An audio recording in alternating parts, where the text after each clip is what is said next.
नमस्कार, मैं हूं प्रज्ञा सिंह और आप देख रहे हैं बिहार थिएटर, एक ऐसा मंच जहां हम आपको कला, संस्कृति और नाट्य प्रदर्शन की दुनिया से रूबरू कराएंगे। एक ऐसी दुनिया जहां हर चरित्र, हर कलाकार को हम समझने और सराहने का प्रयास करते हैं। तो चलिए इस खूबसूरत से सफ़र की शुरुआत करते हैं और आज इस सफ़र में हमारा साथ दे रहे हैं actor and director Anil Ranjan Bhowmik ji. Anil Ranjan Bhowmik रंगमंच के क्षेत्र में एक ऐसी शख्सियत जिन्होंने अपनी कला के माध्यम से भारतीय रंगमंच में अपनी एक अलग पहचान बनाई। 50 वर्षों से अधिक का अनुभव रखते हुए अनिल जी ने 35 से अधिक नाटकों में अभिनय किया और 60 से ज्यादा नाटकों का निर्देशन किया। इनके द्वारा निर्देशित नाटकों में स्पार्टकस, कोर्ट मार्शल, टोपी शुक्ला और शकुंतला जैसे नाटक शामिल हैं। अनिल रंजन भौमिक को वर्ष 1996 में संस्कृति विभाग, मानव संसाधन विकास मंत्रालय, भारत सरकार से ग्रामीण और शहरी रंगमंच में सामंजस्य पर शोध के लिए जूनियर फेलोशिप प्राप्त हुई। वर्ष 1980 में उन्होंने भौमा नाटक के लिए सर्वश्रेष्ठ अभिनेता और निर्देशक का पुरस्कार भी जीता। इनका मानना है, सफलता इंस्टेंट नहीं होनी चाहिए। कला और संस्कृति के क्षेत्र में काम करें, क्योंकि यही हमारी जड़ों को मजबूत करता है। अनिल रंजन भौमिक का जीवन रंगमंच के प्रति उनकी प्रतिबद्धता और समर्पण का प्रतीक है, जिसके लिए इन्होंने अपनी पूरी जिंदगी समर्पित कर दी।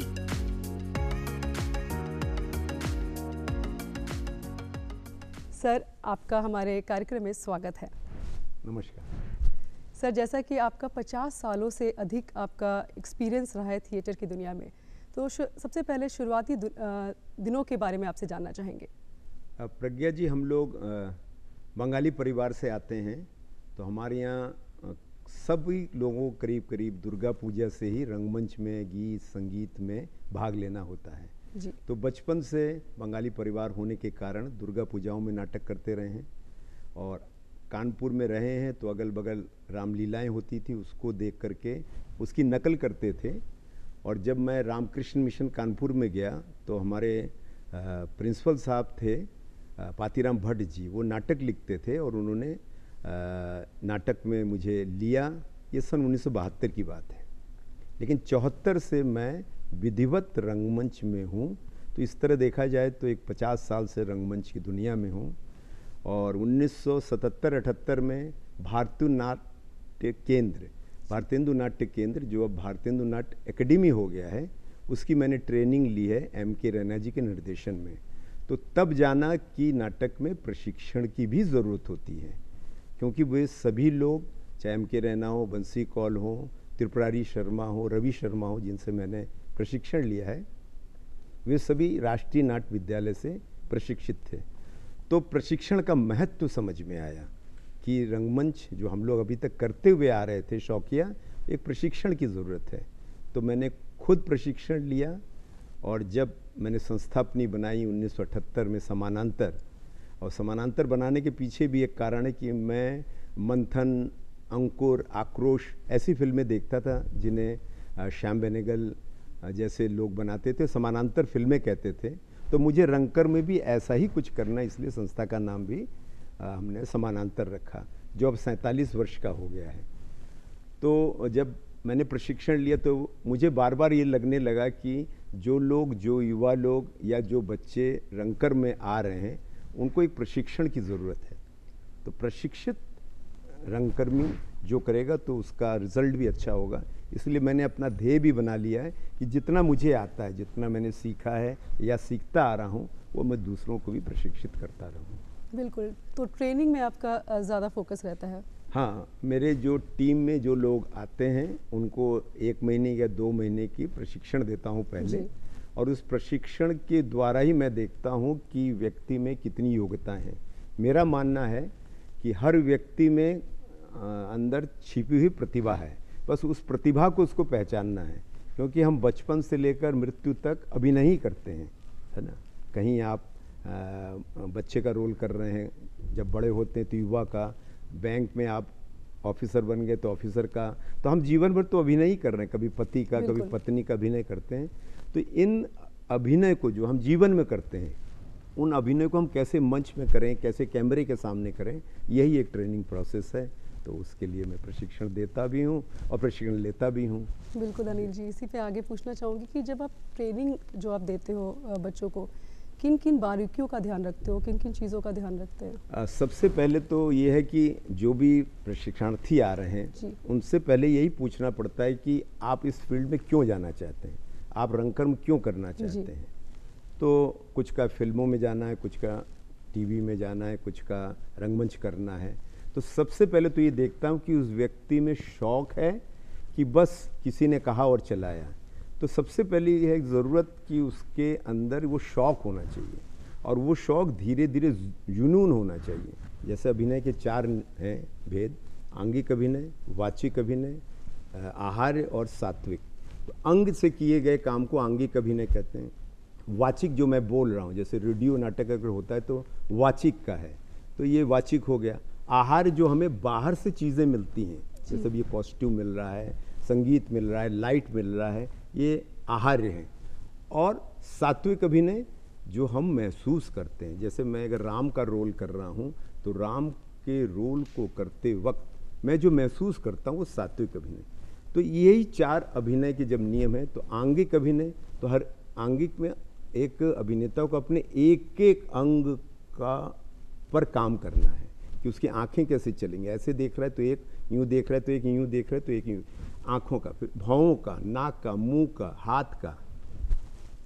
तो अभिनय में हमारी जो अभिव्यक्ति है ये सिर्फ हमारी इस चेहरे से है, और हमारी पहचान इसी चेहरे से, हमारी आवाज़ से है। तो हम इस चेहरे को कितने तरीके से बना सकते हैं, है ना। तो वो रस, तो रस 8 रस हुए, शांत रस 9वां रस है। तो हम रस की सृष्टि करते हैं। तो चेहरा हम जब बनाएंगे तो हमारी आवाज़ भी बदलेगी। अगर हम चेहरा नहीं बदलेंगे तो हमारी आवाज़ भी नहीं बदलेगी। आपको रोना है तो चेहरा बनाना पड़ेगा, हंसना है तो चेहरा बनाना पड़ेगा, तो आवाज़ भी आपकी बदलेगी।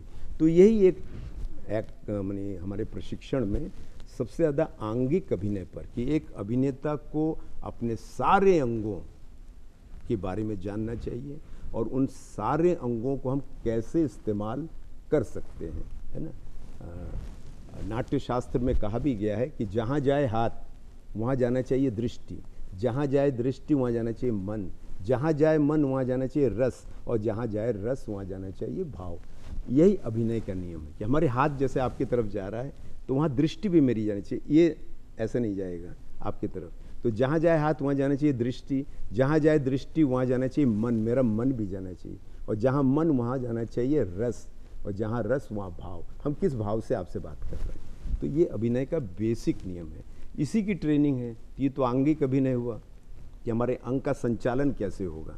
तो भरत मुनि ने नाट्य शास्त्र में आँखों का संचालन, मुंह का संचालन, भौं का संचालन, हाथों की उंगलियों से जो डांसर करते हैं, तो ये सब अगर एक परफेक्ट हो जाता है आदमी, तो उसको अपने शरीर का इस्तेमाल मालूम चल जाता है। तो रंगमंच में हर चीज़ काटा जा सकता है, लेकिन एक मनुष्य का शरीर नहीं काटा जा सकता। तो शरीर मुख्य है, अभिनेता मुख्य है रंगमंच में। ये बात एक अभिनेता को जानना चाहिए।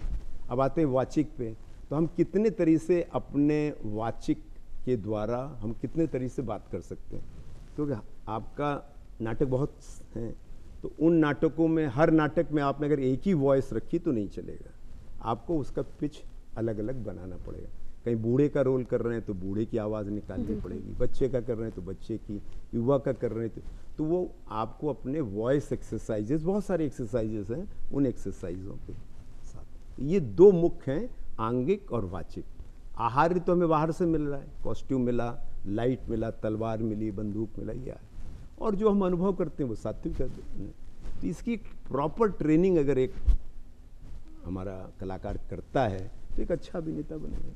बिल्कुल, ढल के कलाकार को उस एक्टिंग में ढलना ज़रूरी है। बिल्कुल। इस पे आगे पूछना चाहूँगी कि जैसे कोई कलाकार होता है, वो बचपन से कला की रुचि होती है, क्या ऐसा भी है कि अगर किसी ने बचपन में शुरुआत नहीं की और उसे इस चीज़ में आगे जाने की रुचि है, क्या ये डेवलप हो सकता है विद ट्रेनिंग? मेरा मानना है कि हर व्यक्ति में जी। जन्मजात वो कलाकार होता है, बचपन में पैदा होता है तब से जो उसने रोना शुरू किया उस दिन से उसने अभिनय करना शुरू कर दिया है। बस उसको अपने अंदर छिपी हुई प्रतिभा का पता करना है।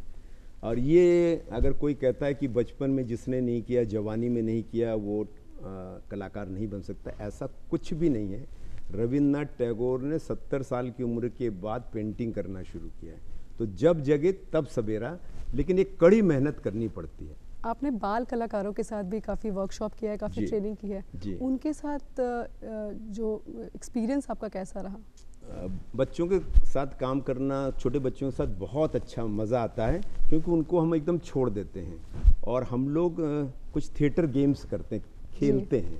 तो उस खेल में जो बचपन में हम लोग खेल खेलते हैं, उन्हीं खेलों को उन बच्चों को दे देते हैं। तो वो उन्मुक्त भाव से, मानी छोटे बच्चों में जो जितना उन्मुक्तता होती है वो एक युवाओं में नहीं होती। युवा में थोड़ा रिजिडनेस आ जाती है, थोड़ा शाइनेस आ जाती है, ठीक है ना। लेकिन छोटे बच्चों में ऐसा नहीं। छोटे बच्चे हमको भी बहुत कुछ सिखा जाते हैं, कैसे रोया जाए, कैसे हंसा जाए, क्योंकि वो उन्मुक्त होते हैं, उनमें किसी भी तरह का प्रभाव नहीं है। लेकिन जो युवा आते हैं वो एक प्रभाव लेके आते हैं, किसी अभिनेता का प्रभाव लेके आ गए, किसी का प्रभाव लेके आए, तो उनको फिर जीरो से शुरू करना पड़ता है। लेकिन छोटे बच्चों के साथ, उनके साथ कहानी कहते हुए, उनके लिए कोई स्क्रिप्ट नहीं देते हैं, उनको कोई कहानी सुनाते हैं, बंदर की, खरगोश, अच्छा खरगोश कैसे चलता है, बंदर कैसे चलता है, कुत्ता कैसे भौंकता है, तो उसी से करते करते इम्प्रोवाइजेशन करके एक 15-20 मिनट का नाटक बन जाता है। तो मुझे लगता था ये काफ़ी मुश्किल होता होगा बच्चों के साथ। थोड़ा उनके साथ खेलना पड़ता है। बच्चों के साथ काम करने के लिए आपको बच्चा बनना पड़ता है। एकदम उनके साथ खेलिए, वही घोड़ा बन जाइए, उनको पीठ पे चढ़ाइए, करते रहिए,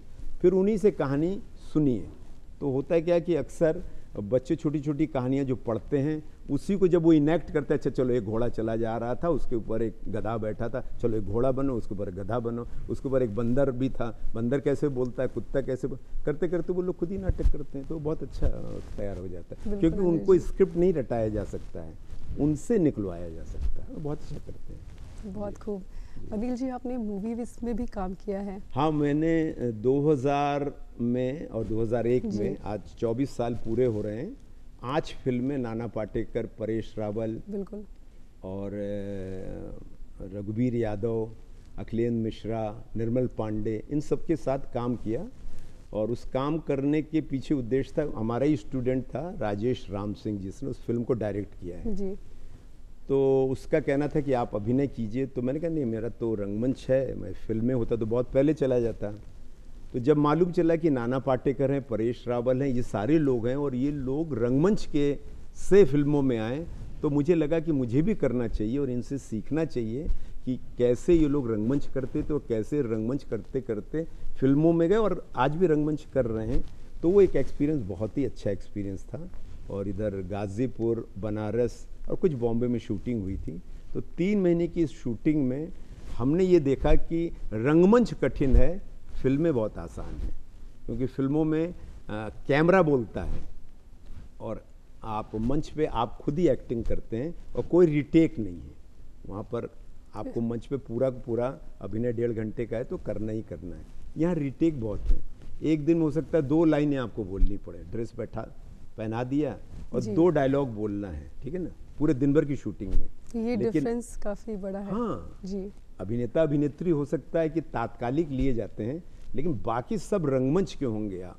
बिल्कुल, ट्रेनिंग बहुत ज़रूरी है। हाँ, ट्रेनिंग बहुत ज़रूरी है। तो एक बेसिक ट्रेनिंग के लिए अगर एक नाटक की बात की जाए तो कितना टाइम देना ज़रूरी है, किस तरीके से इसको आप शेड्यूल करते हैं? अगर आप एक कलाकार हैं तो आप 24 घंटे कलाकार बने रहते हैं। आपका उठना, बैठना, चलना, ये सब आप अगर, जैसे मैं बैंक में था, 42 साल मैंने बैंक में भी काम किया है, तो काम करते हुए भी अगर मैं बैंक में भी काम कर रहा हूँ तो वो भी अभिनय कर रहा हूँ। क्योंकि जो हमारा कस्टमर आ रहा है उससे जिस तरह बात करना है, मैनेजर साहब से कैसे बात करना है, कस्टमर से कैसे बात करना है, कैसे उनके अकाउंट्स लाने हैं, कैसे हम डिपॉजिट बढ़ाना है, तो वो जो अभिनय करके हम बताते हैं तो वो अभिनय चलता रहता है। दिन भर अभिनय ही में ही रहना चाहिए।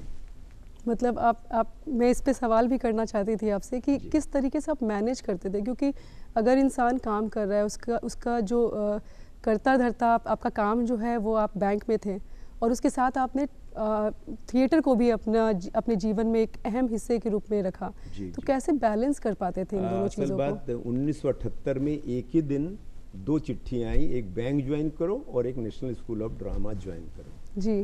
तो 1978 में हम जैसे शक्ल के लोग फिल्मों में कहाँ थे, घर वालों का बहुत दबाव था, तो मैंने फिर बैंक ही ज्वाइन किया।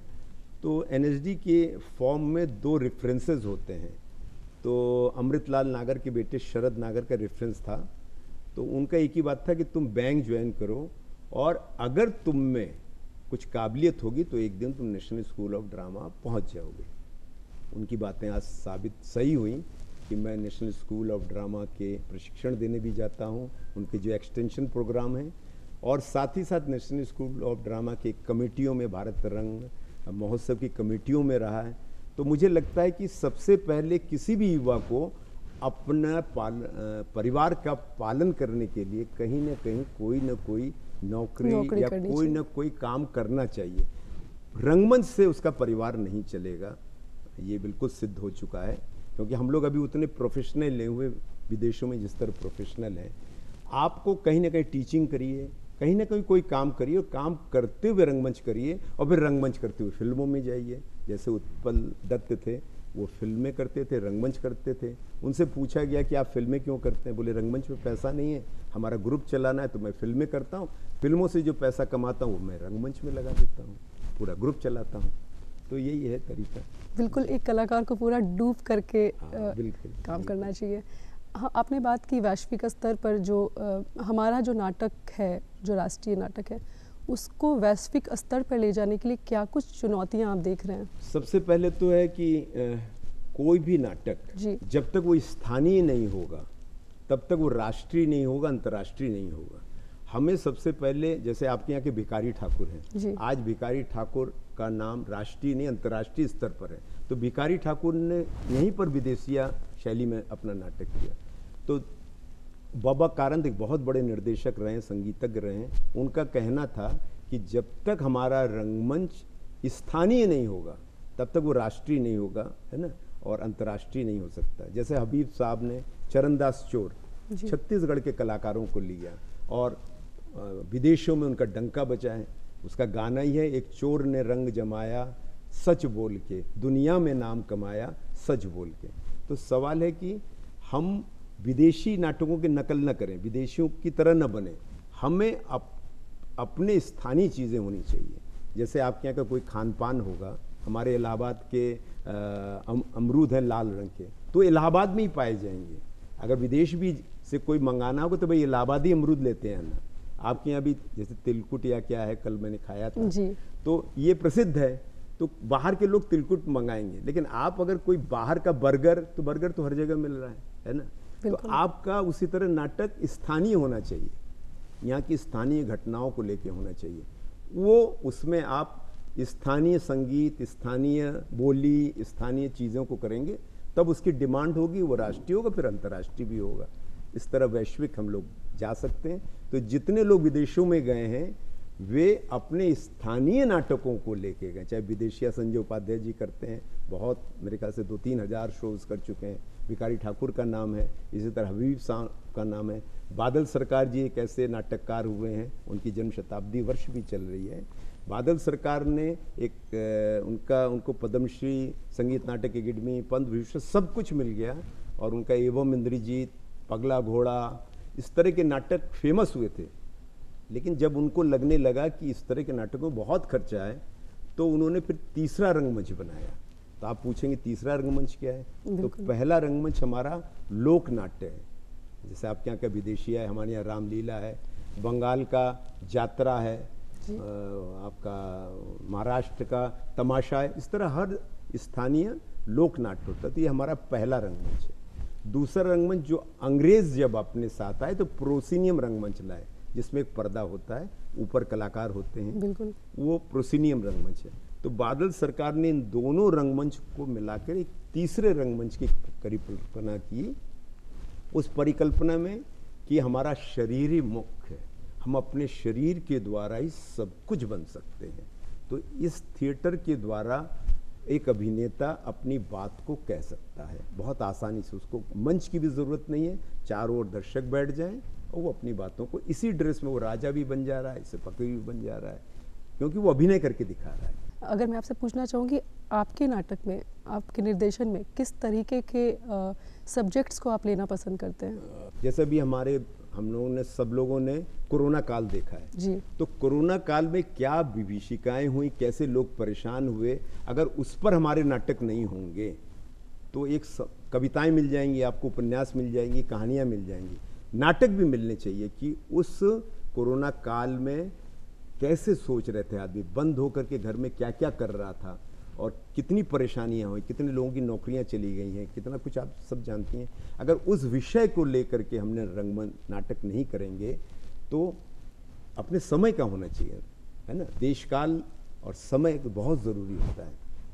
वही नाटक पूरे विश्व में खेले गए हैं या जो अपनी समय को बात करता है, नहीं तो आने वाली पीढ़ी कहेगी जब ऐसा हो रहा था आप क्या कर रहे थे, आप एक रंगकर्मी के हिसाब से आप क्या कर रहे थे, एक नाटककार के हिसाब से आप क्या कर रहे थे, एक लेखक के हिसाब से आप क्या कर, आपने कोई उपन्यास लिखा, आपने कोई गीत लिखे, तो आप क्या जवाब देंगे? सवाल है कि कविता, कहानी, उपन्यास, नाटक, ये फिल्में भी अपने समय का हो, वही कालजयी होती हैं।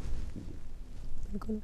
आपने बात की लोक नाटक की भी, और अगर लोक नाटक की बात की जाए तो बिहार थिएटर के बारे में क्या कुछ कहना चाहेंगे? बिहार बहुत वाइब्रेंट जी। है ना, मानी बिहार का जो रंगकर्मी है, यहाँ से नेशनल स्कूल ऑफ ड्रामा में बहुत लोग गए, हमारे उत्तर प्रदेश से भी बहुत गए, हमारे ग्रुप से भी 10-12 लोग नेशनल स्कूल ऑफ ड्रामा में गए हैं, भारतीय हिंदू नाट्य अकेडमी में गए हैं, श्री राम सेंटर में गए हैं, लेकिन वे सारे लोग फिल्मों में चले गए हैं। बिहार के लोग, चाहे वो संजय उपाध्याय हों, चाहे पुंज प्रकाश हो, बहुत इस तरह के बहुत सारे लोग हैं, है ना, प्रवीण गुंजन हो, ये लोग राष्ट्रीय नाट्य विद्यालय में एक ऊंचाई पर पहुंच के अपने अपने क्षेत्रों में आके काम कर रहे हैं, ये बड़ी बात है। और इन लोगों को प्रशिक्षण के लिए इसीलिए भेजा गया था क्योंकि राष्ट्रीय नाट्य विद्यालय में अंतिम प्रश्न होता है कि आप प्रशिक्षण करने के बाद क्या करेंगे। तो हर आदमी लिखता है कि मैं प्रशिक्षण करने के बाद अपने स्थान पर जाके काम करूँगा, क्योंकि उस समय उसको चाहिए होता है कि एडमिशन हो जाए। लेकिन बिहार के लोग वापस लौट के अपने ग्रुप में काम करते हैं, क्योंकि वो 3 साल का एक प्रशिक्षण लेके आते हैं। फिर अगर किसी ने रंगमंडल ज्वाइन कर लिया तो 2-3 साल वो अनुभव अपने बिहार के युवाओं के बीच में बांटते हैं, जिससे यहाँ का रंगमंच अपने आप में काफ़ी आगे है। बिल्कुल। तो जाते जाते क्या कुछ संदेश देना चाहेंगे हमारे दर्शकों को? मैं युवाओं से यही कहना चाहूँगा कि केवल शौक के तौर पर नहीं, और रंगमंच के लिए शॉर्टकट नहीं होता। एक प्रसिद्धि तो मिल जाएगी, प्रसिद्ध तो आपने एक नाटक किया, अगले दिन पेपर में आपका नाम हो तो प्रसिद्ध हो गए, लेकिन सिद्धि प्राप्त करने के लिए आपको श्रम करना पड़ेगा, मेहनत करना पड़ेगा, आप में एक जुनून होना चाहिए, सिद्धि प्राप्त करना चाहिए, प्रसिद्धि तो अपने आप पीछे आएगी। बिल्कुल अनिल जी, धन्यवाद, आपने इतनी सारी जानकारियाँ दी हमारे कार्यक्रम बिहार थिएटर में आके। बहुत शुक्रिया जी, थैंक यू सो मच। बहुत बहुत आभार जी। तो दर्शकों, आज थे हमारे साथ अनिल रंजन भौमिक जी, और आज के लिए बस इतना ही। मिलेंगे अगले अंक में एक नए व्यक्तित्व के साथ। फिलहाल मुझे दीजिए इजाज़त। नमस्कार।